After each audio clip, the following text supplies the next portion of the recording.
Hello everybody, Easy here. Waydroid is a container program that allows you to run Android on Linux operating systems. Because the Steam Deck uses Linux, this means we can run Android within Steam OS. If you've ever wanted a comfortable way to run certain Android apps on the Steam Deck, this will be the program for you. In today's video, we will be looking at 50 plus Android applications running on the Steam Deck, ranging from exclusive games, to utility applications, to media, and socials. This utility may seem niche, but I highly recommend it for certain cases. Join me as we look at highlights from months of Android on Steam Deck testing. Full tests will also be uploaded to Ozone Modifications Group, allowing you to see all gameplay in full without editing. If you enjoy the content, be sure to leave a like, subscribe for more Android and Linux related content, and check out my other videos for exclusive projects and videos you may like. If someone you know owns a Steam Deck and may be interested, be sure to share this with them. Without any further delays, let's get started looking at Android on Steam Deck with Waydroid. To begin, we are going to need to install Waydroid using a terminal. Now, if this is intimidating, don't worry, I will tell you exactly what you need to type. The only prerequisite is to make sure you have created a super user password in your Steam Deck settings. I go over how to do this in my Fallout London on Deck video, so I will reuse the instructional clip here. Once you have created a super user password, we can open our terminal. We are going to type or copy-paste the following two lines: cd:\git clone URL. Next, run the following lines, and your console will clear into this. Enter your super user password, and once this is complete, we can enter back into game mode instead of desktop. Special thanks to user 10-Minute Steam Deck Gamer for his work on this script. If you really enjoy content about Valve's handheld, check his videos out.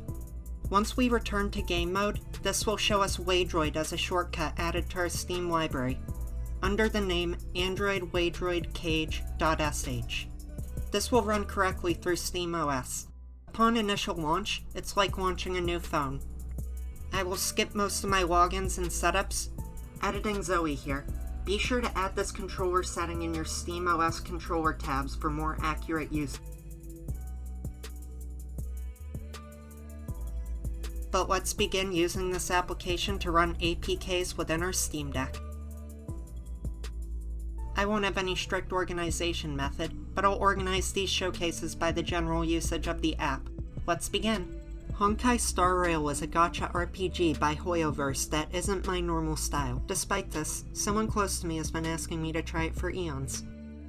I originally looked into getting it working on my deck with the Honker's Star Road launcher. However, this would not work right by the time I checked. With Waydroid, I can play the game on official releases without the risk of bans. Despite running at 1/3 speed during the intro, the rest of the game, including cutscenes, ran at full speed. With minimal lag on battle effects, there's little complaint to be made about this. If you want to play Honkai on a deck, you're now able to with no real downsides. It's worth checking out if you've ever been curious about Hoyoverse games on the deck. Diablo Immortal runs surprisingly well. While being choppy during download and compiling, it looks great in-game, and has native controller support. I guess if you don't have a phone, this just works. Minecraft runs surprisingly well, using the C++ written iteration of Bedrock available on the Playstore. Minecraft through this port does not natively support SteamOS without using mods, so this is a viable option to play the game at full speed with max graphics with friends. Here you can see me using this app to play Minecraft Bedrock on Steam Deck with my friend and fellow content creator Anna, while she plays on her Pimax Portal, an Android device. With very little downside and feeling like a native port, I can easily call this a valid way to play Bedrock natively on the Steam Deck. With compatibility with the Switch, Xbox, PlayStation, iPhone, Android, and computers, this is a great addition to your library, and controls well on the deck. Pacman 256 is a guilty pleasure of mine. Being a Pacman Infinite Maze Runner type game, this game is free on Android, but costs $5 on Steam. With the Android port, you'll have to put up with ads in the free iteration. However, quickly toggling Wi-Fi would eliminate that issue. This game runs perfectly fine on my deck, and I can easily recommend trying this to anyone looking for a fun time waster. Gris is a great stylistic 2D platformer, and although I have not beat the game yet, I highly recommend it. Another interesting point is that it's cheaper on the Playstore than it is on Steam at full price. That said, how well does the Android port run in Waydroid? Surprisingly well, in my experience. Being a 2D game with high-quality graphics running on Android, I found this to run exceptionally well through the container, and can easily recommend this if you own the game on mobile, but not on Steam. Superliminal is a brain-teasing puzzle game created for home consoles in the last few years, and I recently found out it is a mobile port. Through testing its demo, I can safely say that I ran into no performance issues while I played. While not my current taste of games, I'd recommend checking out the original on Steam rather than attempting to run this. However, it will play. Pokemon Go unfortunately does not load past menus. You can enter your age, begin the additional downloads, but it crashes and will not reopen for future usage. Unfortunate, but without a mobile hotspot with geo-tracking, you would be stuck relying on VPN modifying and IP spoofing to play the game anyways. Pokemon Unite is unfortunately in a similar scenario, with allowing initial installation but not going past menus. This one is unfortunate, as running a Pokemon game intended for Switch and Android locally on the Steam Deck would be impressive. Despite being disappointing, this is entirely understandable. So, I'm not sponsored by Raid Shadow Legends. Yet. Hint hint. You are able to run their game on the Steam Deck using Waydroid. You can log in with your accounts, play your quests, and run raid battles while you use your Steam Deck whenever you want to. Raid Shadow Legends is a game with a bit of a legacy, so I felt it needed to be included in the tests here. It is totally playable on the Steam Deck thanks to this program, Waydroid. Fruit Ninja is often used to highlight Waydroid's touch responsiveness, and despite some slowdown on menus, once in-game, there is no issue with playing rounds of this arcadey classic. Fruit Ninja is able to run at full speed on the deck, albeit load times in the menus, but I am curious if older versions may circumvent this load time as well. Regardless, you will find no issues here. Life is Strange is a retro game that features a hipster girl with a dull wardrobe and a shitty haircut. Wait a minute, I can relate! This game showcases Max Caulfield's superpowers as she attempts to avert disaster within her hometown of Arcadia Bay. The Android port is dated, but has working controls and looks pixelated, but true to the game. Although being low-res, it's all here in its entirety, and I'd say it's worth checking out on your mobile device at least once. On the Steam Deck though, we have this game natively on SteamOS. Call of Duty Black Ops Zombies used to be all the rage when I was a kid. If you weren't playing this version, you were playing the World at War version. After initially running into the common issue of insufficient storage on external device, I was able to successfully install and play this by connecting my Steam Deck to a dock, without any external device included.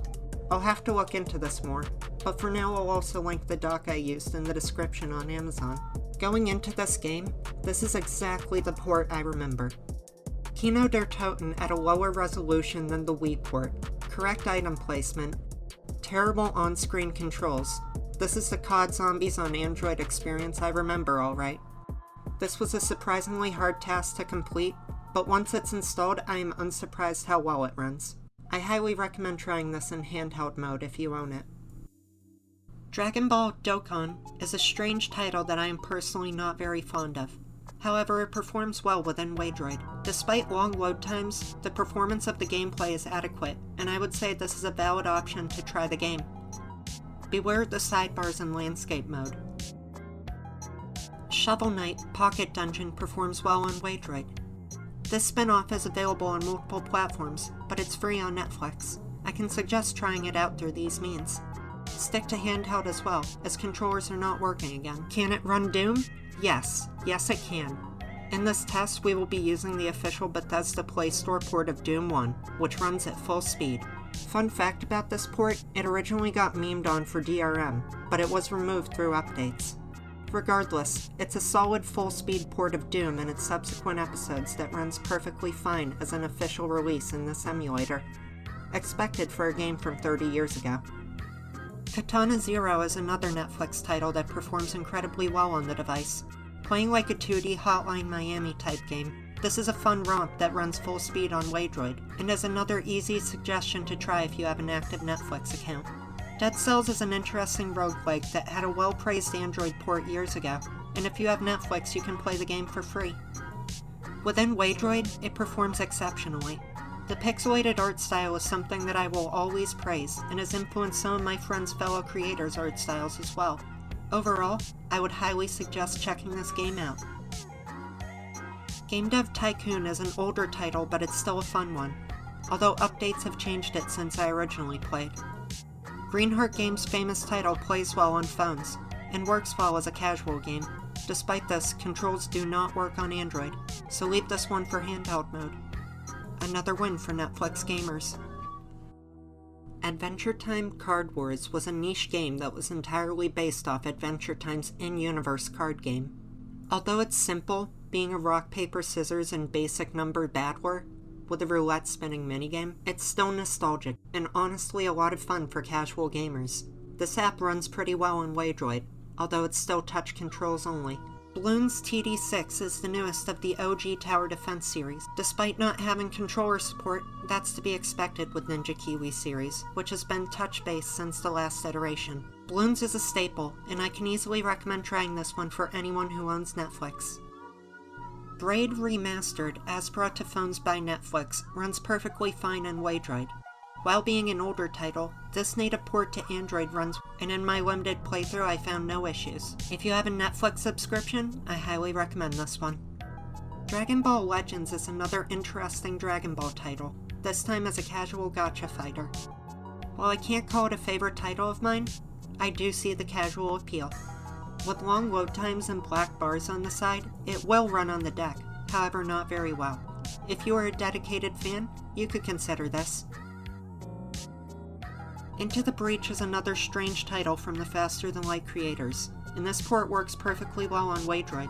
Although I prefer their earlier title, this option does entirely exist, especially for Netflix owners. If you want to play this, I suggest using it in handheld mode, as controllers do not work. Call of Duty Mobile unfortunately won't go in-game. Although installing and allowing you to sign in, the game won't actually boot on the Steam Deck. Unfortunate, but kind of expected. Geekbench is often used to benchmark scores on devices across multiple operating systems, and through Waydroid on the deck we are able to see some impressive results for Android. Just look at the comparisons on the GPU side against modern flagships. Although Waydroid software gets in the way of full utilization, it's good to know the Android aspect can even access this raw power. 3D Mark is another test bench software that I utilize to gauge the deck running Waydroid. Notice how some tests are unavailable? This is because the device does not support all the software features a native Android installation would, including certain work on GPU software implementation and drivers. Still, in the tests that run, we receive adequate scores.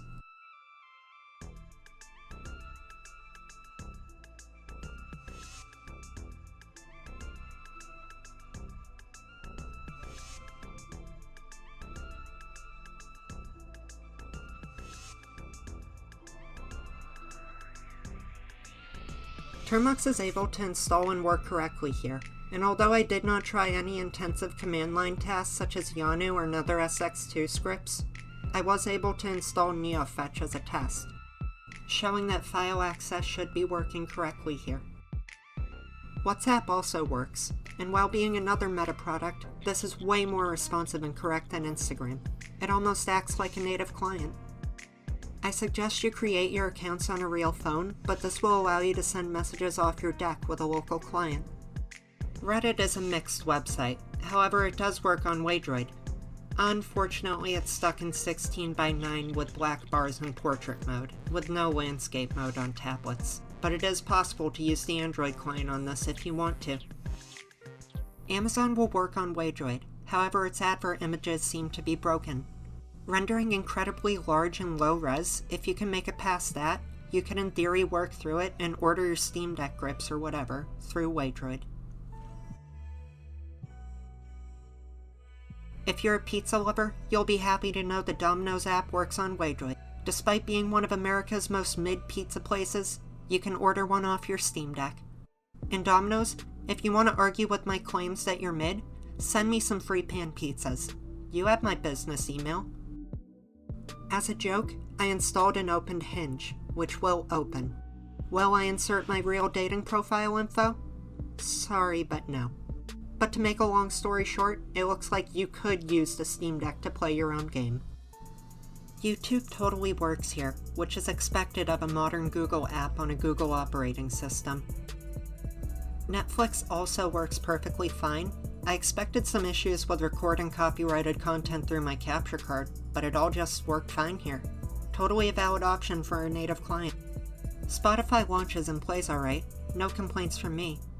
There is, however, a native SteamOS and Linux client, so I see little purpose for this one. Paramount Plus also works for all three of you who are subscribed to that. It's an alright client and does the basics within this program here. Instagram is also able to work, but it seems a little unresponsive.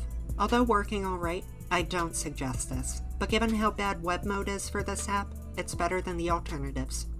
Yuzu unfortunately will not launch at all, which makes sense. Given this emulator's previously troubled past, I won't be discussing it anymore. Strato also does not launch, which has stumped the main developer for the time being. I have not gotten a catalog or any other entire OS info which could help alleviate this situation, but it's also not high on our priority list, as this is Android running through translation layers. There's other, now defunct, better options to run natively within SteamOS. Drastic is an emulator for Android that replicates the DS, and does an incredible job at it, dating back to early Android OS versions over a decade ago. It's no surprise it runs well on Waydroid. I'm not sure why, but if for some reason you want to emulate a DS game on Android within a Linux container, running on a Steam Deck, you can expect an adequate experience. At 1x resolution, Citra also seems to work surprisingly well in this program. This is due in part to the low-end optimizations it saw at the end of the project's development. However, this is nice to see. I'm not sure why you would want to, but if you want to run some games on Android within SteamOS, it's possible. Just be prepared for some games to be buggy.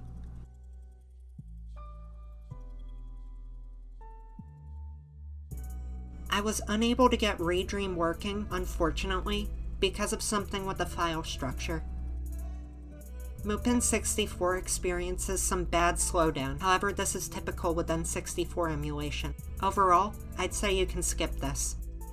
Dolphin has some lag that makes some games unplayable. Much like other emulation options, you can skip this one. PPSSPP ran surprisingly well, and you could be forgiven for forgetting that this game is going through multiple translation layers in order to run. This is an intensive title, and it's still held up well. Side note, I forgot how well this game looks for a 2010 PSP game. DaiJiSho is one of my favorite front ends, and I highly recommend checking it out to anyone looking for a console-like experience on Android. DaiJiSho also runs well on Waydroid, allowing for a great front-end or alternative launcher for anyone who wants to run their deck with controllers. If there was one utility I would recommend from this video, it would be this one. MiniMetro is a classic and fun game about drawing metro lines in a style reminiscent of modern-era subway art. While being touch-only, I'd still definitely recommend this iteration for its price difference on Android, and being a pleasant experience and a classic. Check this one out for some easygoing fun. Geometry Dash is a classic that performs fine in Waydroid, however this one is touch-only. Given there's only one control in the game, I can't complain about it. Subway Surfers is a brain-rot staple, and of course it works fine here. Running with black bars in the landscape, this game is still totally playable for you to veg out with TikTok and Family Guy funny moment compilations running in the background. Asphalt Legends Unite is a straightforward arcadey iteration of the longtime mobile racer. This game runs perfectly fine on Waydroid and looks good as well. This is a valid option for playing this game on deck, especially since the controls work well. Asphalt 8 Airborne is another iteration of the arcadey racer that works well here. Despite having a lengthy download time, once it's loaded it's a pleasant experience. I'd say this is worth checking out for a quick romp. Genshin Impact unfortunately does not fare as well as Honkai Star Rail does, with this game getting through the initial intros, but crashing and force closing afterwards. A lot of hassle for a 30GB app to not work, but oh well. Skullgirls is a classic fighter that has a mobile port, with decently fluid touch controls and the same excellent art style of the original game. Despite not being my favorite, you could easily play this casual fighter on the deck for free within Waydroid. Injustice 2 is a now-forgotten hero fighter set in the DC universe by the creators of the Mortal Kombat series. Despite the main iterations being left pretty much abandoned for half a decade now, the mobile release still sees full monetization-related updates. Much like Skullgirls, this is a fluid casual mobile fighter, and an okay one at that. It works here, but it's not my favorite game by any means. Mortal Kombat is yet another mobile fighter that released alongside Mobile Fighter X, but has seen updates ever since. Despite having the entirety of MK history to work with, it feels like yet another cash grab fighter that uses the same engine as Injustice. If you want something like that, but want it in a Mortal Kombat flavor, you could check this game out. Plants vs. Zombies is another title that sells for cheaper in the Playstore than other markets, and I'd say this version works alright. It uses the remastered graphics and 2.0 iterations of the plants, with very subtle redesign. However, not much has changed from the game's early launch. PopCap's Classic works fine here within Waydroid. YGO Duel Links is a spin-off of the main series that released on mobile years before we saw Master Duel. While I prefer the 5-column full style of gameplay, this game will work on Waydroid, albeit with giant black borders and landscape mode. Play this if you want to, but the native port is on Steam for free as well. YGO Master Duel works, but it's touchscreen only. It's a viable option to play, but the graphics are severely nerfed on Android. I'd suggest sticking to the Steam release. Open Morrowind works, however it's severely bogged down by its graphics. This is still impressive, but it looks even worse than on the Xbox release. Stick to Open Morrowind on Linux.